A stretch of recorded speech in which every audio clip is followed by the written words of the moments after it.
እንግዲህ ፌስቲቫል ስንል ያው የተለያዩ የባህል ውጤቶች በአንድ ቦታ የሚቀርቡበት ነው። የተለያዩ ጉዳዮች ይከወኑበታል። በዚህ ፌስቲቫል የዘንድሮን ምን ለየት ያደርገዋል? መስፈን ስለምፈልግ ሳይሆን መስፈን እንደምችል ስለማምን ነው።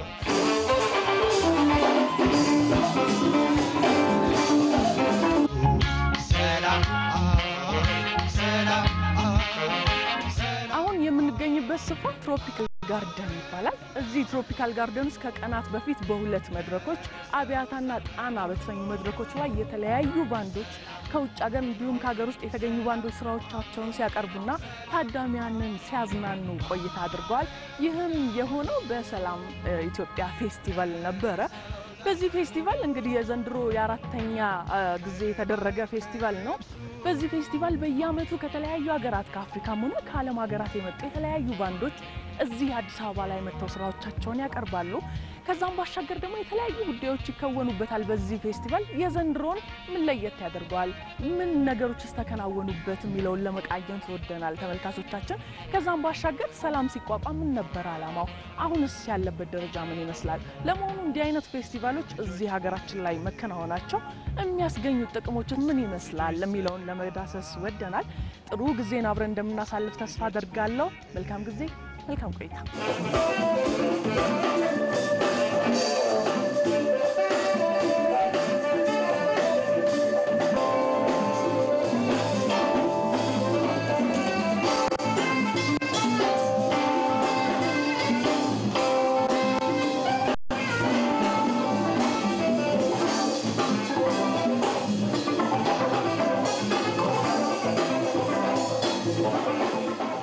እንግዲህ ፌስቲቫል ስንል ያው የተለያዩ የባህል ውጤቶች በአንድ ቦታ የሚቀርቡበት ነው ልንል እንችላለን።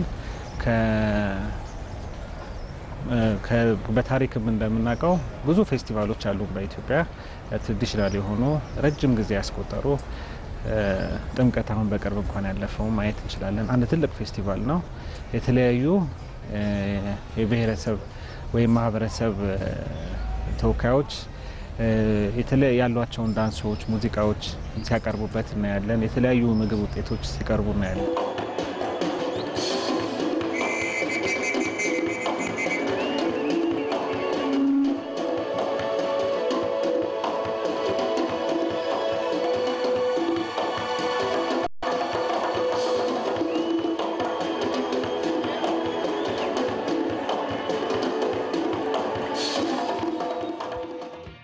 ሰላምን ለማቋቋም ያነሳሳኝ አንደኛ ወደ ስዊድን ሀገር ስገባ የመጀመሪያው ጊዜ በመገባበት ወቅት ሁሉ ጊዜ ያው እንደማንኛውም ኢትዮጵያዊ አንድ ሀገር አዲስ ሀገር ሲሄድ የኢትዮጵያውያኖችም የሀገር ልጆችን እንፈላለጋለን። በአጋጣሚ እድለኛ ሆኜ የኢትዮጵያን ሙዚቃ የሚጫወቱ ሰዎች አገኘው። አንድ ላይ ሆነን የሙዚቃ ግሩፕ አቋቁመን ለኢትዮጵያ በዓሎች እዛ ሲከበሩ፣ ሰርግ፣ የኢትዮጵያኖች ሲጋቡ ለተለያየ ቦታም እየዞርን መጫወት ጀመርን። ለተወሰነ ዓመት እንደዛ ከተጫወቱ በኋላ አንድ ሀሳብ መጣልኝ። የኢትዮጵያን ሙዚቃ ወይም የኢትዮጵያ ሙዚቃ ብቻ ሳይሆን የሌሎችም አፍሪካን ሙዚቃዎች ብዙ ጊዜ ስዊድን ሀገር ከዛ ሀገር ለመጡ ሰዎች ብቻ ነው የሚቀርብ የነበረው እና የኔ ሀሳብ የነበረው ከኢትዮጵያም ሆነ ከአፍሪካ የሚመጡ ሙዚቃዎች ለምን ለትልቁ ህብረተሰብ ስዊድን ላለው ህብረተሰብ በፕሮፌሽናል በሆነ መንገድ ጥራት ባላቸው ቦታዎች እንዲሰሩ ለምን አይሆንም? ብዙ ጊዜ አናይም ነበር ለዛ ጊዜ።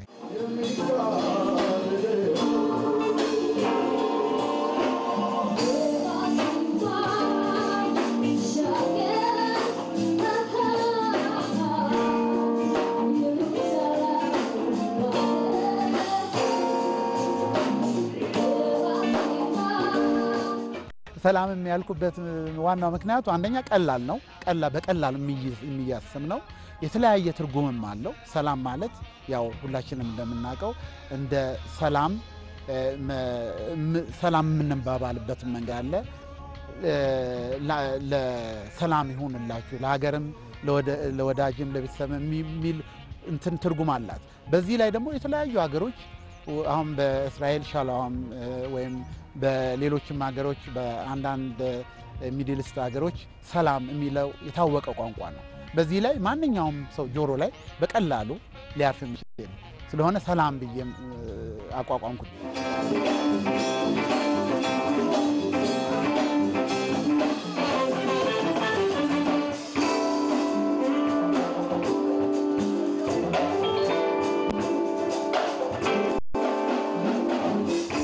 የመጀመሪያው ዝግጅት በነጮች በአውሮፓውያን አቆጣጠር በ1997 ነበር። በጣም ትዝ ይለኛል።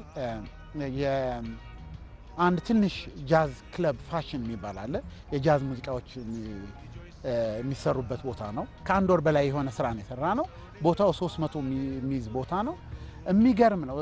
በቃ በህይወት የማይረሳኝ ነው። የ2 ሰዓት ወረፋ ነበር ለመግባት የመጀመሪያ ጊዜ እና በቃ ያ ቀን ነው ያ መጀመሪያው ዝግጅት ነው። አሁን እስካሁን ድረስ በስሜትና ከልቤ ይሄን ስራ እንድሰራ ያደረገኝ ማለት ነው።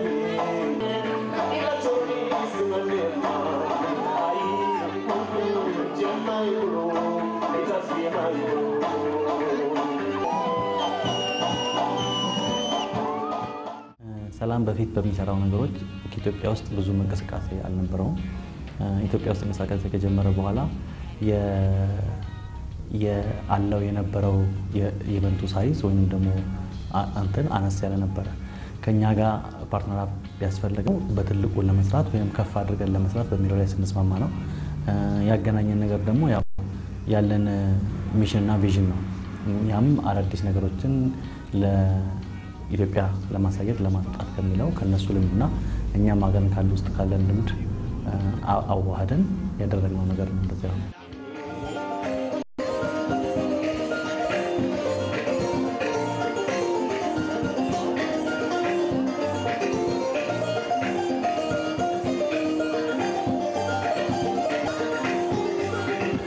ሰላም እንደ ፕሮግራም ፌስቲቫል ሲዘጋጅ ብዙ የራሱ ቋቶች አሉት ወይንም ፓኬጆች አሉት። አንደኛው የሴሚናሮች ናቸው። የፓኔል ዲስከሽኖች፣ የውይይት መድረኮች አሉን። ሌላ ኮንሰርቶች፣ ሙዚቃ ኮንሰርት አለን። እሱ ቅዳሜና እሁድ የተካሄደ ነው። ሌላው ደግሞ በተለይ ቅድም ያልኩሽ የሳውንድ ኢንጂነሪንጉን ትሬኒንግ ለሁለት ነው የምንከፍለው፣ ስቱዲዮና ላይቭ ሳውንድ ኢንጂነሪንግ ብለን። በላይቭ ላይ በተለይ የኬንያዎቹ የሳውንድ ሲስተም ከዛ ስላስመጣን ሳውንዱን በተመለከተ የራሳቸው ቲዮሪ ክላስ ሰጥተዋቸዋል ለሳውንድ ኢንጂነሮች እዚህ ሀገር ላሉት። ከዛም ባሻገር ደግሞ ስቴጁ ሲገጠም የላይቲንግ እና የላይቭ ሳውንድ ኢንጂነሪንግን ስልጠናዎችን ሰጥተዋል።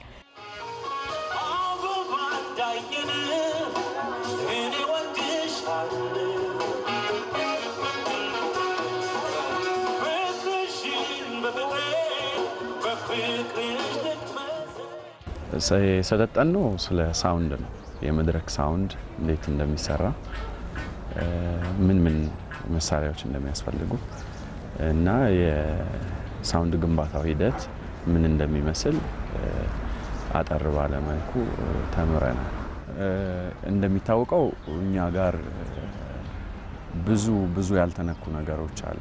በተለይ በኪነ ጥበቡ አጠቃላይ ማለት ነው።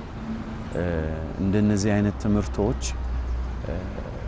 የሀገራችንን ሙዚቃ በአጠቃላይ ዓለም አቀፋዊ ለማድረግ እጅጉን ይጠቅሙናል። በጣም ጥሩ በሆነ መንገድ ይጠቅሙናል።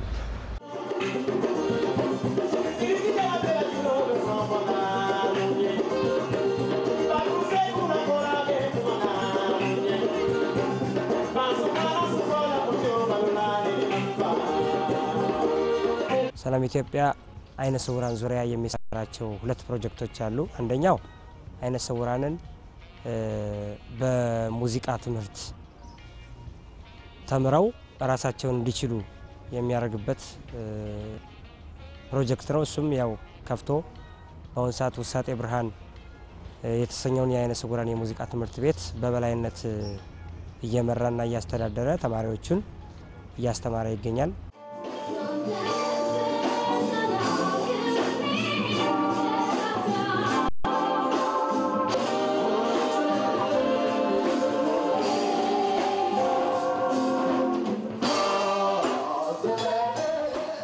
ከያሬድም ከአዲስ አበባ ዩኒቨርሲቲ ጋር አብሮ በመነጋገር በመወያየት ጥናቶችን በማቅረብና በመነጋገር ከሚቀጥለው ዓመት ጀምሮ የያሬድ ሙዚቃ ትምህርት ቤት የአይነ ስውሮችን ለመቀበል ፈቃደኛ ሆኖ ወስኗል። የተለያዩ የአልበም ቅጂዎችን እዛ ላይ ያካትታል ማለት ነው። ስለዚህ ኢትዮ ከለር የመጀመሪያው የሰላም አንዱ ስራ ባለፈው መስከረም 17 የተመረቀ ነው።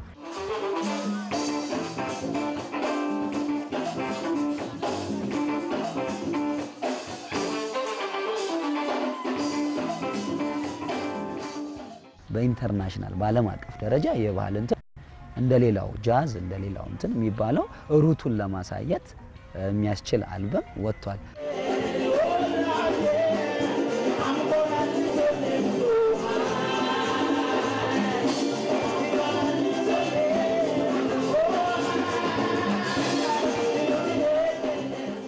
የዘንድሮም ከማሊ ከኮንጎ ከዩጋንዳ እና ከተለያዩ ሀገሮች መጥተው ዝግጅታቸውን እንዲያሳዩ እያደረግን ያለው ከሀገር ቤት ነው። ከኛም ሀገር ደግሞ ድንቅ የሆኑ አርቲስቶች አሁን ለምሳሌ ለመጥቀስ ሳሙኤል ይርጋ የተባለው የጃዝ ወጣት በአሁኑ ጊዜ ኢትዮጵያን በጣም በማሳወቅ ላይ ያለ አርቲስታችን መድረክ ላይ እንደሚጫወት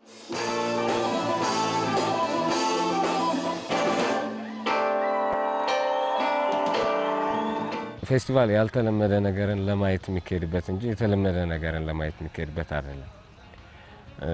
ስለዚህ ለህዝቡም ለራሱ ለአርቲስቱም ኢቭን ሲፈጥር ለነበረው ሲመራመር ለነበረው ሰው እንደዚህ አይነት ስቴጅ ሲያገኝ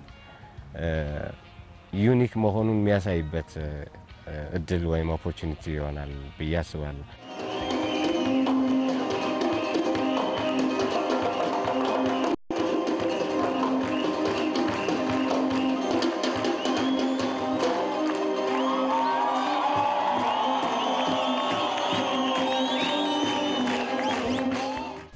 We have been supporting the Salam Festival for I think about 10 years. የሰላም ፌስቲቫልን ላለፉት 10 ዓመታት ስንደግፈው ቆይተናል። ስዊድንና ኢትዮጵያ ከ100 ዓመት በላይ ግንኙነት አላቸው። በዚህ ቆይታ ውስጥ በበርካታ ዘርፎች ላይ እርዳታ እናደርጋለን። ከሰላም ጋር የምንሰራው ባህልን በማሳደግ ሂደት ውስጥ የራሳችን ድርሻ ለመወጣት ነው።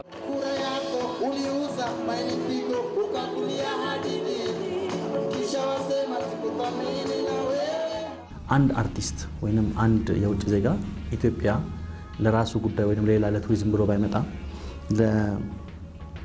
ለዚህ ፌስቲቫል ሲመጣ ኢትዮጵያ ውጭና ውስጥ ያላት ኢሜጅ የተለያየ ነው። እዚህ ስትገቢ ማንኛውም እኔ እስከማውቀው የውጭ ዜጋ መጥቶ ምንም ችግራችንንም ደስታችንንም ሁሉንም ሲካፈል የሆነ የሚያስቀረው ነገር አለ። እዚህ ይዞት የማይተው ኢምፕሬሽን ይኖራል። ሌሎች ሀገሮች ስትሄጂ አይኖርም ማለት ላይሆን ይችላል፣ ግን ኢትዮጵያ የተወሰነ የራሷ የሆነ ለየት ያለ ነገር አላት።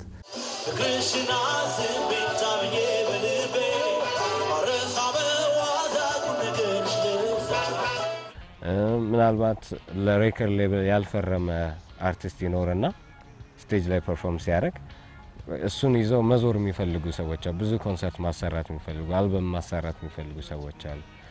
ፌስቲቫል ሙዚቃ ብቻ ላይሆን ይችላል። አንዴ ደግሞ ጭራሽ አስበነው ማናቀው አይነት ፈጠራም ይታይበታልና በዚህኛውም ያዩዋቸው ለምሳሌ ተደብቀው ህዝቡ ያላወቃቸው አርቲስቶች ወጥተው እንዲጫወቱ ሆነዋል።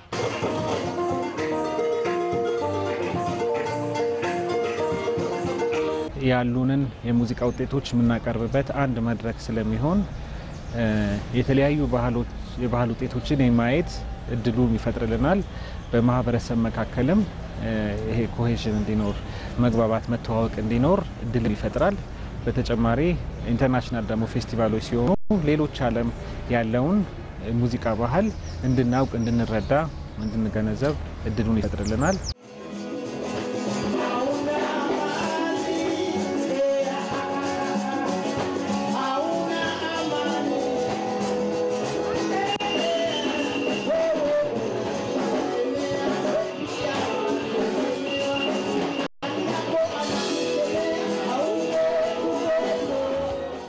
ባንዶች ለኢንተርናሽናል ፌስቲቫል ምን እንደሚጎላቸው ጎበዝ ኮኑ ራሳቸውን የሚመረምሩበት እድል የከፈተ ነው እና እዚህ ታዋቂ ልንሆን እንችላለን። ሀገር ውስጥ ሊጨበጨብልን ይችላል። ያ ነገር ምን ያህል ወንዝ ያሻግረናል፣ ማንነታችንን እንዴት ይዘነዋል የሚለውን ነገር እኔ ምንም ማለት አልፈልግም። ራሳቸውን ኮምፔር የሚያደርጉበት መድረክ ነው የተፈጠረው በሰላም።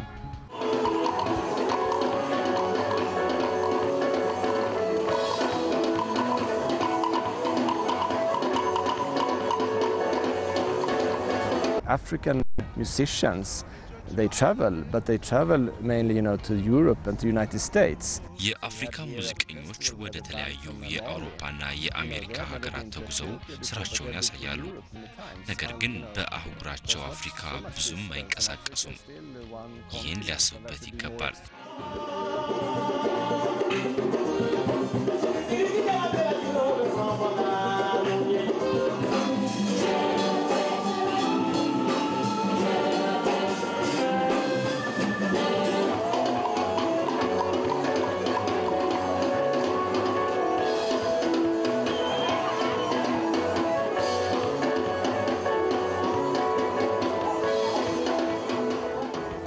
እርግጥ እኛ ብቻ አይደለን የምንማረው እነሱም ሊማሩ ይመጣሉ። ሁሉ ጊዜ እኛ ራሳችን ሪፕሬዘንት እንደምናደርገው እነሱም ሪፕሬዘንት ሊያደርጉ ይመጣሉ። ግን እነሱም የሚገርመውን አይነት ነገር ሊማሩ የሚችሉትን ነገር አይተው ይሄዳሉ።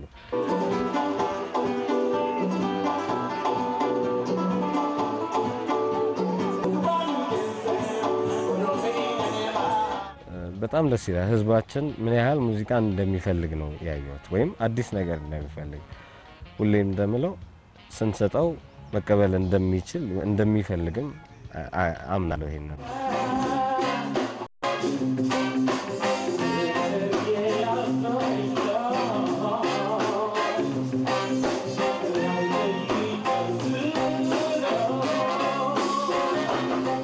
እስካሁን ሰው የሚያቀኝ ፒያኖ ስጫወት ነው።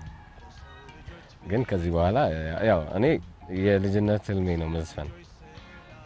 ሌላ ፌስቲቫል ላይ ሰርፕራይዝ ማድረግ እንደዚህ አይነት ኦዲየንስን ደግሞ በዚህ መልኩ ጥሩ ነው ብዬ ስላላመንኩኝ ያላሰቡትን ነገር ይዤ መጥቻለሁ። መስፈን ስለምፈልግ ሳይሆን መስፈን እንደምችል ስለማምን ነው ይሄን ይዤ የመጣሁት።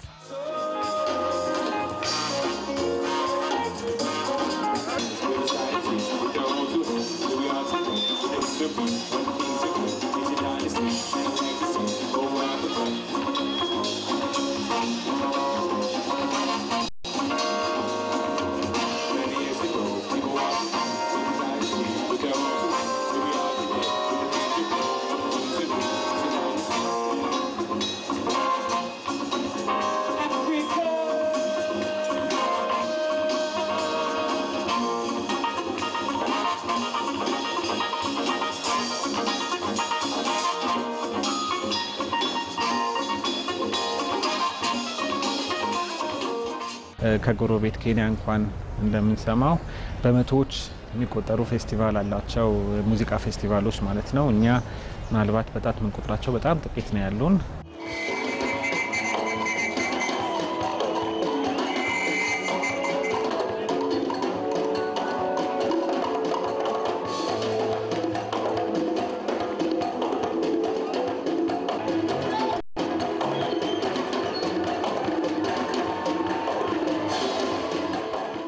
ከኢቨንት ኦርጋናይዜሽን ማኔጅመንት እዛ ላይ ትልቅ የሂውማን ካፒታል ወይም የሰው ኃይል የሰለጠነ የሰው ኃይል ያስፈልገናል ማለት ነው። እንዲሁም ደግሞ ከኢንፍራስትራክቸርም ሌላ ምንለው ደግሞ የእቃዎች አቅርቦት ትልቅ ክፍተት አለ። ይሄ ምንድነው? ፌስቲቫሎች አለመኖራቸው ነው። ዲማንድ ሊፈጥር አልቻለም ማለት ነው። ኢንቨስተሮችም እዚህ አካባቢ ኢንቨስት ለማድረግ እነዚህ አይነት ዲማንድ የሚፈጥሩ ፌስቲቫሎች ከሌሉ ሊኖሩ አይችሉም ግብአቶቹ ማለት ነው። ከዚህ አንጻር ትልቅ ክፍተት አለ።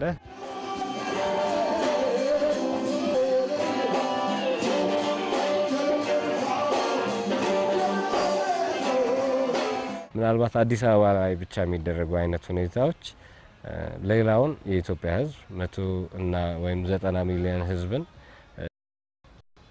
በትክክል ይደርሳሉ የሚለው እሱ ጥያቄ ነው።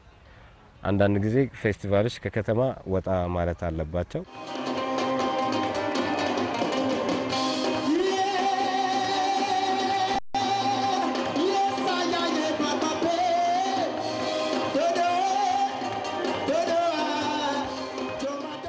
So next year we will see an even bigger festival, which I think will be great. በሚቀጥለው ዓመት ሰላም ተጠናክሮ እንደምናገኘው አልጠራጠርም። በተጨማሪም እንዲህ ያሉ ፌስቲቫሎች ተጠናክረው ቢቀጥሉ መልካም ነው እላለሁ።